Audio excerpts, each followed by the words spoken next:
Today we're going to talk about a tax that many people are not necessarily planning for, but may want to start thinking about.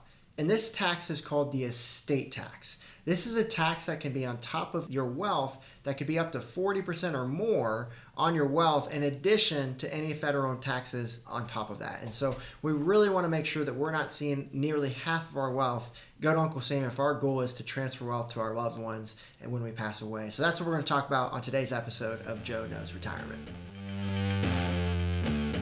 Joe knows taxes. Joe knows the market. Joe knows Social Security. Joe knows income planning. Joe knows pickleball? No. This is Joe Knows Retirement. So you're probably thinking, well, Joe, the estate tax, I don't have to worry about that. I don't have over $13.6 million is what the current limit is in here in 2024. And I would tell you, hey, if that's not you, then this is still something you want to be considered because we got to think of what the history of estate tax has been. And so if you go back to even 2017 before the Tax Cuts and Jobs Act was put in place, that limit was more like $5.5 million, meaning that if your estate was above $5.5 million, then you're going to be paying 40% on that. So again, it was much less than it is now. And so we do have to understand with the Tax Cuts and Jobs Act that this is going to expire here in 2 short years. So from 2017 to 2026, President Trump enacted this tax cut, and it's really going to be beneficial for people where they have a higher net worth. And so we need to make sure we're using up this exclusion amount now, which we'll talk about here today, but it's going to be very important to do so. And make sure we have the right plan moving forward, because that will come back. That lesser amount, this 13.6 million, is going to get cut in half coming here in 2 years. So definitely something we need to consider. But you may even think, hey, well, Joe, I don't even have over 5 million. I'm not going to listen today. And I would say let's go even further back in history. And so if you go back even to 2008, for example, that limit was $2 million. Meaning if you had over $2 million, you'd have to pay, at that time, it was a 45% tax rate. And if we want to go back even further, in 2002, it was $1 million, and that was a 50% tax rate. And you can see all these numbers on the chart here on the screen if you're watching on the YouTube video. And then if we go back to even 2001, it was $675,000. And anything above that could have been a tax rate of 55%.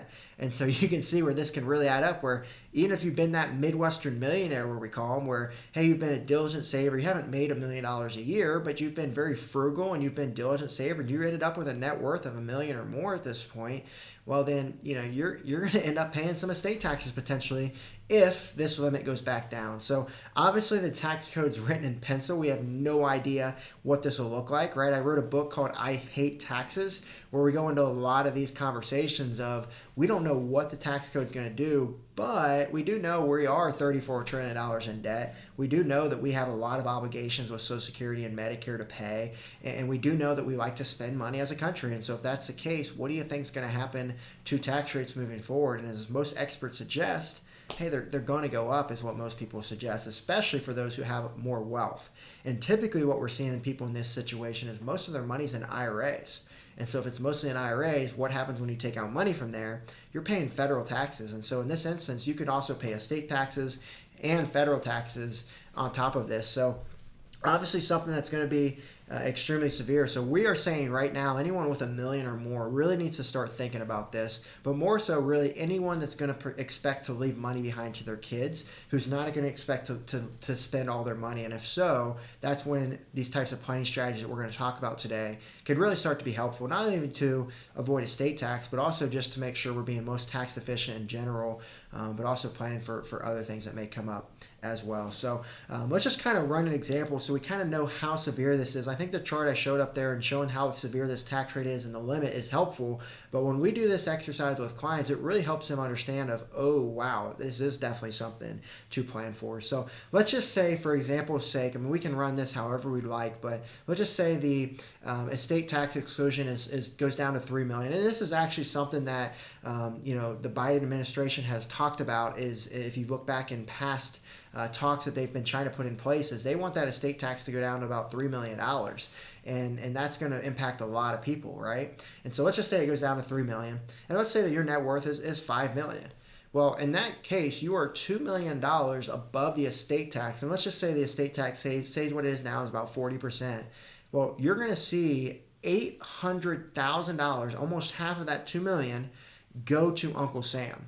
And if, let's say, it had all, for example's sake, let's say all $5 million of that was in IRAs, you're paying that $800,000, and then your kids are also going to have to pay that federal tax on that as well over that next 10 years because of the new rules that you can't, with inherited IRAs, you can't stretch it out anymore. You have to take it out over those period of time. And so you're going to see that they're going to have to pay a huge tax bill, and you may not see as much as your wealth go down, go to the other person as possible. And this is something we always want people to understand with wealth is make sure your kids are understanding that they're not going to get all of this unless you plan the right way. Because if you don't, you're going to see that 40%, you're going to see federal taxes, and they're going to be at really high rates for those kids. And if tax rates go up even more, they're going to find themselves in the highest bracket and at potentially higher tax rates. And there's some experts suggest that tax rates could nearly double over the next 10 years if they really want to help cover this debt crisis or if they don't want to reduce spending. So, is that going to happen? No one knows. Tax code's written in pencil, but there is a lot of indications that show that tax rates are likely to go up, especially for the wealthy.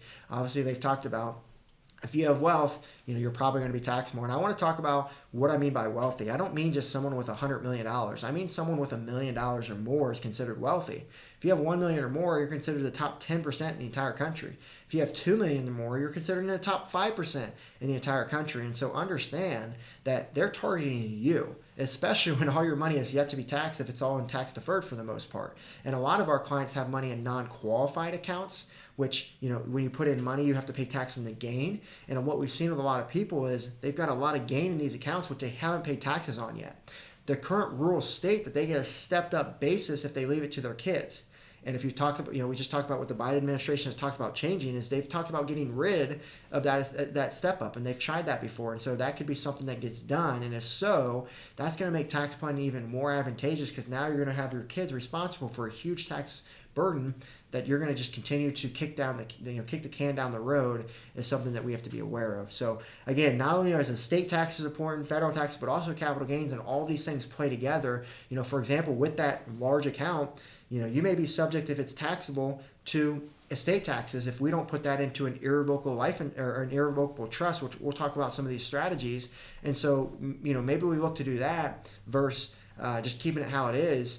But if we do that, we're going to change the tax treatment to ordinary income instead of capital gains. And so these are all decisions that we have to make together. So again, I'm just emphasizing the complexity of this hey, make sure you're getting help from this, of someone who really understands how to do this type of planning, because if you have wealth, you're not like everyone else. You've got a specific situation that's going to be a bit different, that's going to be required a different set of planning moving forward. And so just understand the complexities that you have here and delegate. Make sure you find the professional who knows what to do to ensure you're not missing anything, is what I like to emphasize there. So let's say that you are going to end up in that category where you're going to potentially have to pay more on estate taxes. And again, anyone $1 million or more, really $3 million or more is typically where we see people start to have that wealth that they're not going to expect to run out of money and there's going to be money left over.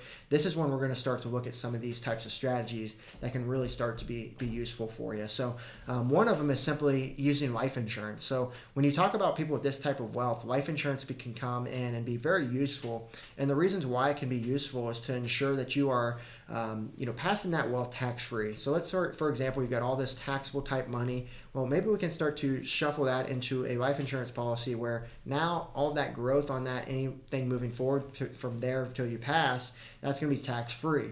So you get to remove a lot of that appreciation tax-free. So not only is it federal tax-free, as we just talked about, but it also can be estate tax-free if you set it up the right way. And so something that we would do for our clients worried about the estate taxes, we put that in what's called an ILIT, an irrevocable life insurance trust. And with this is going to be able to get this out of your estate, so it's not going to count towards that estate tax. It's going to be able to use up that exclusion now, which is much higher, and then when you pass away, that's not going to be taxed at a 40%. So let's say you have a $3 million life insurance policy, none of that will be subject to that 40% tax. And that could save, as we just went through, that could save $1.2 million in taxes. So not only are you saving on the growth of the tax moving forward, but you're also saving on the estate tax as well. And also you're allowing yourself to ensure that you can spend what you want to spend while you're living. If your goal is to leave, I just want to leave $3 million to the kids. Well, you've done that. Now it's your job to spend every last dime you got left, right? If that's your goal. We have some clients with this type of wealth that come to us and say, I want every dime, I want the last check to bounce back. I've worked hard for this. And I said, oh, okay, good luck. They had $30 million and we put together, they had $13 million in an IRA. And we showed them, we said, hey, look, in this situation, your RMD is going to be $650,000. What is that going to look like for you? Are you going to be able to spend all that? So understand, how much wealth do you have, and are you truly going to be able to spend all that is something that you really have to think hard about, that we'd encourage you to. But that life insurance could be a very useful strategy. But just, with life insurance in general, I'm not sure your specific situation of who I'm talking to here, but just understand it's not for everyone. One, you have to be eligible for it from a health standpoint. But two, if you don't have a higher net worth, it may not make as much sense depending on your situation. You also understand why you're using it. Most people think I use life insurance to provide for my spouse. Well, this may be for a different intent. It could be used for that, but maybe it's for something even more advanced is what we would consider there. And other people think of life insurance using that for tax-free income. That's not something you'd look at for this type of strategy. That's something for higher income, younger people that could make sense. But someone who has more wealth, who's in or near retirement, it may not make as much sense as typically what we're seeing. So, but also understand, maybe you already have life insurance policy with a lot of cash value built. Maybe you look to reposition that life insurance policy into something that's going to provide you a higher death benefit, and then you could throw it in the ILET, get the exclusion amount, and then start the plan of ensuring that that's going to be, not subject to estate taxes there. So that's just one idea that could be useful for you if that's you. The other thing is gifting now.